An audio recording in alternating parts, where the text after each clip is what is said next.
Everyone, BPSC 67 prelims निकाला जा सकता है कि नहीं, यह सवाल मेरे पास आता है। मैं अभी आपसे पूछ रहा हूं, क्या निकाला जा सकता है कि नहीं? क्या लगता है आपको, निकाल पाओगे कि नहीं? देखो, सबसे अहम मुद्दे पे बात नहीं होती अक्सर हाँ, बाकी सारी सब कुछ होता है। आप भी अपने स्तर पे और बहुत बार जिससे आप सजेशन लेते हो वहां पर भी जो मेन चीज है ना वो मिस हो जाती है और सपोर्टिव चीजों पे बात करते रहते हैं। लेकिन जब पिलर ही मजबूत नहीं होगा फिर कैसे काम चलेगा? उसके ऊपर कितने बिल्डिंग्स बनाएंगे आप? 70 और 30 की जो मैं बात हमेशा करता हूं वो हमेशा काम आता है। क्या लगता है, अभी से एग्जाम की तैयारी नहीं हो सकती? अभी से एग्जाम की तैयारी 100% हो सकती है। और क्या लगता है कि आपको क्या लगता है, आप पास कर रहे हो या आपको क्या लगता है आप फेल कर रहे हैं? बताइए, मन में सोचिए, इसके साथ साथ सोचो, खुद सोचिए साथ में कि आप पास करने वाले हो कि फेल करने वाले हो। और आपके पास और फेल में सबसे इंपॉर्टेंट क्या है जो आपको पास करवा सकता है 15 से 20 से 1 महीने के अंदर, और जो आपको फेल करवा सकता है आपके हाथ में अगर 2 साल रहेगा फिर भी 2 साल रहेगा फिर भी आप फेल कर सकते हो, और 1 महीने के अंदर भी आप एग्जाम क्रैक कर सकते हैं। और ये होता है, ऐसा नहीं कि नहीं होता है।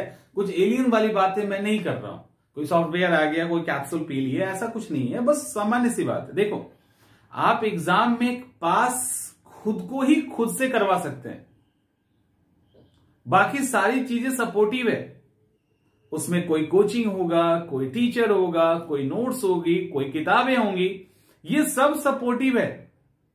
और इन सबको मिला दो तो 30% ही योगदान है इनका, लगभग उससे ज्यादा नहीं है, उससे ज्यादा नहीं है। और आप बताइए, इसके अलावा सोचते हो किसी पे? नहीं सोचते, आप इतने ही पे सोच के रह जाते हैं।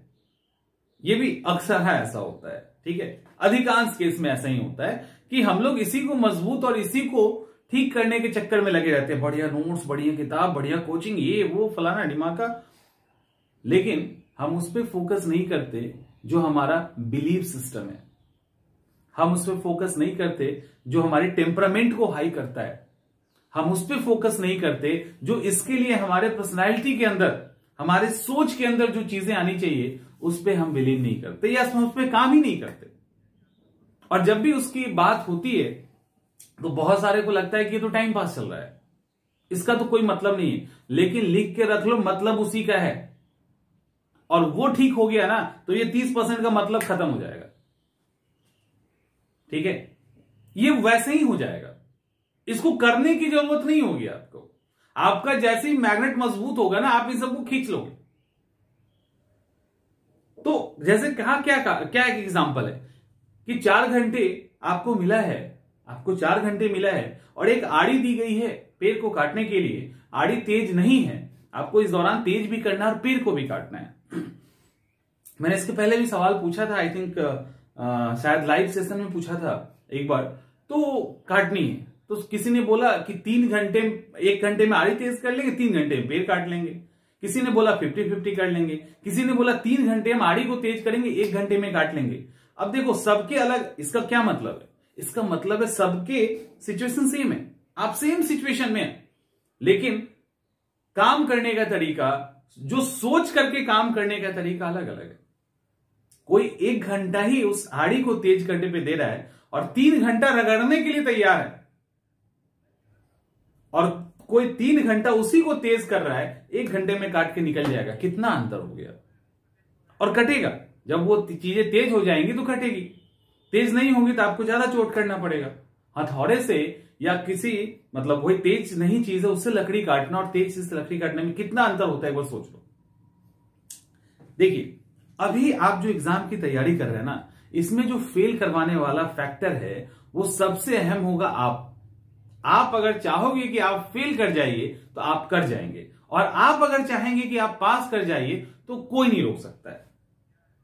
लेकिन सवाल है कि ये जो चाहत है, सबके पास तो यही चाहत है कि हम पास कर रहे हैं, एक पास कर जाएं। जिससे पूछे, कोई बोलेगा कि हम फेल कर जाएं, और कोई ये भी नहीं बोलेगा कि हमको एसडीएम से नीचे चाहिए। हमको एसडीएम ही चाहिए, हमको डीवाईएसपी ही चाहिए या रजिस्ट्रार चाहिए, उसके नीचे तो खैर कोई बात ही नहीं, इसी 3 चाहिए, कोई नहीं बोलेगा। लेकिन जब आपसे हम ये पूछ रहे होंगे कि क्या आप पास कर रहे हो, तो आप कहोगे हाँ। लेकिन क्या ये हाँ आपकी पूरी इंटायर पर्सनालिटी को कैलकुलेट करके कहा गया है? समझिए इस बात को। क्या ये जो आप हाँ कह रहे हो, ये आप अपनी मर्जी से बिना कोई कैलकुलेशन के कह रहे हैं या कैलकुलेट करके कह रहे हैं? तो अक्सर हाँ होगा कि बिना कैलकुलेशन के कह रहे हैं, क्योंकि हमारे पास ना डेडिकेशन है, हमारे पास ना फोकस है, और ना ही हम उस टेम्परामेंट के साथ किताब को या नोट्स को या पढ़ते हैं। तो ये है ही नहीं, ये नहीं है। और हमको एग्जाम क्वालिफाई करना है और एकदम टॉप के पोजीशन पे जाना है, कैसे होगा?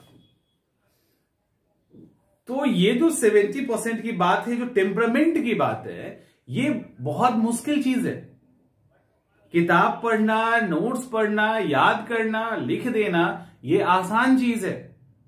और अपनी व्यक्तित्व को बदलना, पर्सनैलिटी को डेवलप करना, ये आसान नहीं होता। एक आप में और एक आईएएस ऑफिसर में, या एक जो कुर्सी मिल जाती है, उसके बाद चीजें कितनी बदलती है। एक बड़ा चेंज आता है, वो नेचुरल भी, ऐसा नहीं है कि वो पहले ही आ जाएगा, वो नेचुरल है, वो वैसे ही आएगा। लेकिन एक व्यक्तित्व, एक पर्सनैलिटी बदल रहा है, ठीक है? तो उसकी बदलाव की शुरुआत पढ़ाई के साथ साथ होनी चाहिए। पढ़ाई के साथ साथ आपके अंदर गंभीरता होनी चाहिए, समर्पण होना चाहिए, ऑब्जेक्टिविटी होनी चाहिए, वस्तुनिष्ठता होनी चाहिए, सत्यनिष्ठता होनी चाहिए, गलत चीजों को एक्सेप्ट करने का जो क्षमता है वो होना चाहिए। इन सब चीजों के साथ जब आप अपने आप को नरिश करोगे ना, जब आप अपने व्यक्तित्व को उभारेंगे, तो ये सब जो याद करना और लिखने वाला काम है ना, ये आसानी से हो जाएगा। आज के डेट में भी अभी समय है। सबसे पहले एक आदत छोड़ दीजिए कि हम जानते हैं, आप में से ऐसे सैकड़ों स्टूडेंट हैं, हजारों की संख्या में स्टूडेंट है जो रियली में नहीं जानते हैं, लेकिन वो साइलेंट हो जाते हैं। ऐसा मैं डेली हर क्लास में महसूस करता हूं, ऐसा नहीं। और हम जान रहे हैं, मुझे ये पता है, और मैं क्लास में बोलता भी हूं खुल के कि आप लाइव क्लास के दौरान जब डिस्कशन चल रही है या कुछ पूछा जा रहा है, गलत जवाब दो, लेकिन दो। इसका मतलब क्या है? इसका मतलब हम अपनी गलती को भी छिपा नहीं रहे हैं, हम अपनी गलती को बाहर निकाल रहे हैं। और गलती को बाहर निकालने से आपके अंदर बहुत सारी जो कमियां हैं वो अपने आप दूर हो जाएगी। भाई ये जोड़ी थोड़ी ना है कि हमने स्टार्ट किया है पढ़ाई करना, हम एक ही बार मास्टर कैसे हो जाएंगे। लेकिन अब कई बार क्या होता है कि हम किताब पढ़ के कर लेंगे, नहीं। कुछ ऐसी, जैसे मैं खुला चैलेंज करता हूं, क्योंकि अक्सर 90% जो स्टूडेंट है ना, उनको लगता है पॉलिटी बहुत आसान है। और ये खुला चैलेंज है कि पॉलिटी में लगभग हर चैप्टर में गलती करवाया जा सकता है, और होता है, ऐसा भी नहीं कि नहीं होता है। हर चैप्टर में गलती करवाया जा सकता है, और हर बार हुआ है, ठीक है? जबकि बहुत इजी है। क्यों? क्योंकि पॉलिटी एक ऐसा सब्जेक्ट है जहां आप गलती करके ही सीख सकते हैं। जो माइन्यूट लेवल पे आपको बेहतर रिजल्ट चाहिए अगर पॉलिटी के अंदर, तो वो बिना गलती किए हुए नहीं हो सकता है। और ये हर स्टूडेंट करता है, एक भी इसमें एक्सेप्शन नहीं है। इसका मतलब क्या है कि कमी को निकालना पड़ेगा। और ये कि हम चुपचाप उसको पढ़ लेंगे और हट जाएगा, नहीं। आप एक्सेप्ट कीजिए, खुल के कीजिए एक्सेप्ट। जब खुल के करोगे ना, तो आपकी जो पर्सनैलिटी है इंट्रोवर्ट वाली, वो खुलेगी। और जब वो खुलेगी तो दिमाग खुलेगा, और जब दिमाग खुलेगा तो चीजों को एक्सेप्ट करने लगोगे, चीजें आपके अंदर आसानी से आने लगेगी। तो सबसे पहली कमी जो है स्टूडेंट्स के अंदर, सबसे पहली अहम कमी जो उसकी व्यक्तित्व को श्रिंक कर देता है, सिकोड़ देता है, और वो मतलब खुद को एक्सप्लोर नहीं कर पाता, खुद को एकदम से जो है ना ब्लास्ट करते, वो नहीं हो पाता। उसके पीछे सबसे जो रूट काउज है वो है अपनी कमी को एक्सेप्ट नहीं करना। तो आप अपनी कमी को एक्सेप्ट कीजिए, खुल के बोलिए नहीं आता। नहीं आने में किस बात का शर्म? हम पढ़ाई के प्रोसेस में नहीं आ रहा है वो चैप्टर, हमने नहीं पढ़ा है, या छूट गया हमसे, या पढ़ भी लिया तो याद नहीं है, गलती हो गई, क्या दिक्कत है इसमें? ये एक रूट काउज है जो 90% स्टूडेंट जो फेल्योर करते हैं उनके अंदर मिलता है। 10% पढ़ के कर जाते हैं फेल, ये भी होता है कि गलती हो गई किसी कारण से, लेकिन 90% जो फेल करते हैं उनके अंदर ये देखना एकदम नॉर्मल सा सिम्टम है। आप जब डायग्नोज करोगे तो ये सबसे अहम निकल के आएगा, छिपा लेना। जबकि इससे कुछ होना नहीं है। रिजल्ट जब एग्जामिनेशन हॉल के अंदर बैठोगे तो बीपीएससी आपके इस छिपाने से कुछ तो होना नहीं है, वहां तो खुल ही जाना है और सबको जान जाना है कि आप पास नहीं कर रहे, तो वहां तो भारी बेइज्जती होनी है। उससे बेहतर है कि अपनी कमी को दिखा दीजिए ना, बेहतर है कि कमी को दिखा दीजिए। ठीक है, इंटरव्यू के दौरान मैंने कई स्टूडेंट को रगड़ दिया, एकदम से कहते हैं रगड़ देना, मतलब इतने स्टार्टिंग से इतने बुरी तरह से टॉर्चर किया 1 से 2 इंटरव्यू के अंदर कि बस उसके बाद उसका खत्म ही हो गया। उसके बाद मतलब उसको जरूरत ही नहीं हुआ इंटरव्यू का। और ये चीजें जब उसने फेस किया इंटरव्यू के दौरान, जब फेस किया तो उसको हंसी आ गई, अरे सर ने तो यही काम सर ने करवा दिया था इंटरव्यू में। मतलब एकदम से आपने हिट किया, वो कीजिए खत्म। अब अमेरिका भारत का क्या संबंध है और कोरोना में क्राउन क्या होता है, ये सब तो फैक्चुअल सवाल है, लेकिन आप उसको झेलना सीख गए। ठीक है, झेलना सीख गए। तो ये चीजें कैसे आसान हो गई? ये चीजें इसलिए आसान हुई कि वो कमी को सीधे हिट किया गया और वो खत्म हो गया। इसी तरह से छुपाना आज से छोड़ दीजिए पहली, और इसके कारण आपके व्यक्तित्व में आ जाएगा। उसके बाद हमेशा ये सोचिए हम कर लेंगे, ठीक है, हमेशा सोचिए हम रिजल्ट निकालेंगे, लेकिन उसका कैलकुलेशन का एक आधार होना चाहिए कि नहीं हम पढ़ाई कर रहे हैं, हम जो कमियां उसको दूर कर रहे हैं, हम प्रॉपर रिवीजन कर रहे हैं, जो भी गलतियां हो रही है हम पूछ रहे हैं, सीख रहे हैं, किसी से जैसे भी जो हो रहा है वो सारा चीज कर रहे हैं। अब भी लग रहा है कि पर्टिकुलर यहां हमको डाउट है, तो उसको भी हम कर रहे हैं, उसको भी हमने अपने रूटीन के अंदर डाल दिया है, तो पास करेंगे ही ना। क्वेश्चन सॉल्व हो ही रहा है तो क्या करेंगे, तब भी नहीं पास करेंगे तो और क्या कर लोगे? समझ में आ रहा है? तो सबसे पहले जो 70% हिस्सा है आपका, उसके अंदर झूठ बोलना, गलती बंद कर दीजिए, गलती एक्सेप्ट करना शुरू कर दीजिए, जो कमी है आपके पढ़ाई के दौरान उसको एक्सेप्ट करना शुरू कर दीजिए, जो आपकी पर्सनालिटी के अंदर गुस्सा आ रहा है, गाली दे रहे हो, ये सब टाइप की जो चीजें कर उसको भी थोड़ा थोड़ा कम कर लीजिए जितना कर सकते हैं। ठीक, तो ये सब जब आप करोगे ना तो निखार आ जाएगा, और जैसे ही निखार आएगा ये चीजें आपके कंट्रोल में होगी। अब ये तो हो गया 70% में, आप चोट कीजिए, वहीं पे सारी कहानी खत्म हो जाएगी, धीरे धीरे आप इंप्रूव कर जाएंगे। अब सवाल है 30%। जिस तरह से वहां उसकी जरूरत है, यहां पर एक चीज की जरूरत है जिसका लैक बहुत ज्यादा है, वो है रिवीजन करना। हम लोगों को नया पढ़ना बहुत अच्छा लगता है, इवन मैं भी इसका शिकार हूं, ऐसा नहीं है, मुझे भी रिवीजन करना पसंद नहीं है। मुझे नई किताब दे दो, मैं 2 दिन में पढ़ के उड़ा दूंगा, लेकिन फिर उस किताब को दोबारा पढ़ने के लिए कहेगा तो मतलब पढ़ना पड़ता है, जब पढ़ते थे, लेकिन सिर भारी हो जाती है, क्या पढ़ना इसी बोरिंग चीज को, ऐसा होता है। तो मेरे साथ भी ये शिकायत थी, ऐसा नहीं है, लेकिन मैंने उसको दूर किया। खैर अभी भी है, लेकिन पूरी तरह से दूर नहीं हुआ। अभी भी मुझे पुरानी किताब, जब पढ़ी हुई किताब, लाइन लगाई हुई किताब पढ़ने का मन नहीं करता है, तो उसका है मेरे पास अल्टरनेट सोर्स, तो मैं कर लेता हूं। खैर, तो रिवीजन सबसे अहम है जिससे सब भागते हैं, और रिवीजन करने का एक प्रॉपर तरीका होता है, वो भी बहुत लोगों को नहीं पता। देखिए, रिवीजन तो आपका इतना अहम हिस्सा है कि मान लो कोई ऐसा वीक है, ऐसा डे है जिस दिन आपको कुछ नया पढ़ने का टाइम नहीं है, लेकिन 1-2 घंटा पढ़ने का टाइम है। अगर कुछ नया आपके पास 1 से 2 घंटे टाइम है पढ़ने के लिए, तो आप क्या करोगे? तो आपको क्या करोगे, तो उसमें अगर पूछा जाए क्या करोगे, नया पढ़ोगे कि रिवाइज करोगे? अगर आपसे पूछे तो आप बोलो रिवीजन करेंगे। रिवाइज करना ही आपको एग्जाम में क्वालिफाई करवा सकता है, रिवाइज करना ही एग्जाम में क्वालिफाई करवा सकता है, उस सब्जेक्ट पे क्लियरिटी बढ़ा सकता है, आपके अंदर का कॉन्फिडेंस जगा सकता है।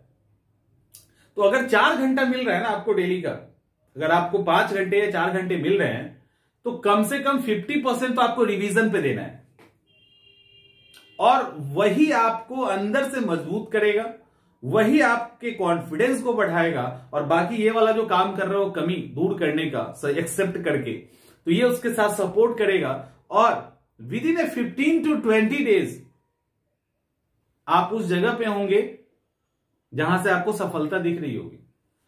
और ये करने वाले बहुत कम स्टूडेंट होंगे, ये भी मुझे पता है। ये वीडियो के बाद भी बहुत रेयर स्टूडेंट ऐसा करेंगे, क्योंकि उनको इसका इंपॉर्टेंस समझ में नहीं आएगा। हाँ, उनको हम ये कहते हैं कि भाई लुसेंट को ना 4 बार पढ़ जाओ, लक्ष्मीकांत को 2 बार पढ़ जाओ। मैं बस यहां पे एक बार बोल दूं कि लक्ष्मीकांत को तुम 2 बार पूरा पढ़ जाओ, सारा पॉलिटी का क्वेश्चन बन जाएगा, 100% स्टूडेंट फॉलो कर लेगा।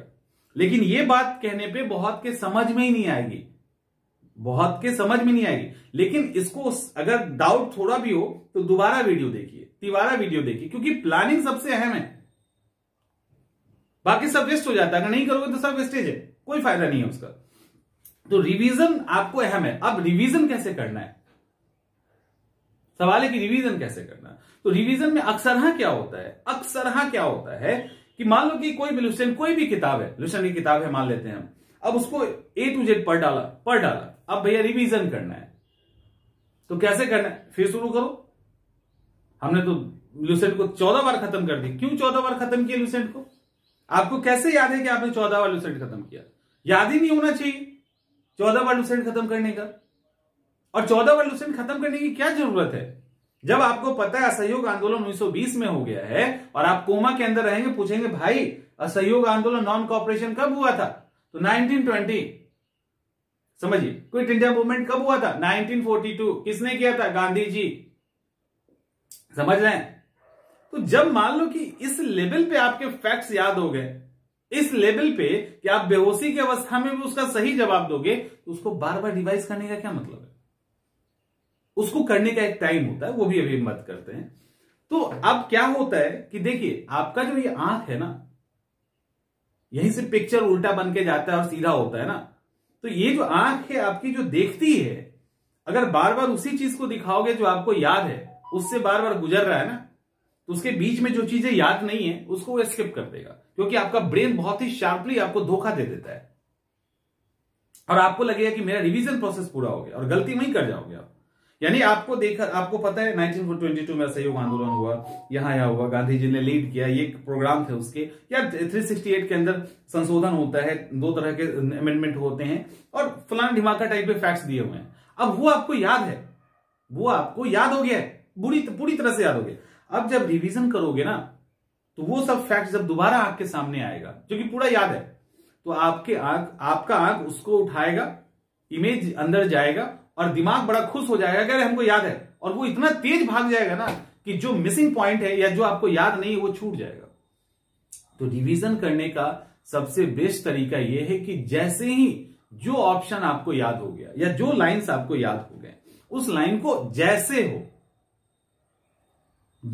हो उस लाइन को ढकिए, उसको बंद कीजिए। नहीं होता तो एक नया किताब उसी का ले लीजिए, उसको कलर करते जाइए, एकदम डार्क कर दो।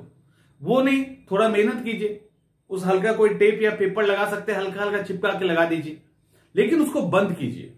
वो आपके आंख के सामने नहीं आना चाहिए रिवीजन में, और जो बचा है बस उसको रिवाइज कीजिए। कभी आप नहीं कहोगे कि हमने इस किताब को 16 बार रिवाइज कर दिया, आपको याद ही नहीं होगा। तब आप कहोगे कि अरे तो टुकड़े में रिवीजन हुआ, तो कैसे आपको पता चलेगा 16 किया कि 20 किया? आपने तो आधा किया ही नहीं, और वो बढ़ता जाएगा। जैसे ही आप जो चीज आपको याद नहीं है, जैसे ही उस पे उतरेंगे ना, जैसे ही उस पे उतरेंगे, वैसे ही आपको लगेगा कि अच्छा ये, तो वो सिर्फ आप पढ़ते जाओगे, उसको 1 राउंड 2 राउंड पढ़ेंगे, फिर वो भी कम हो जाएगा, फिर एक भी नहीं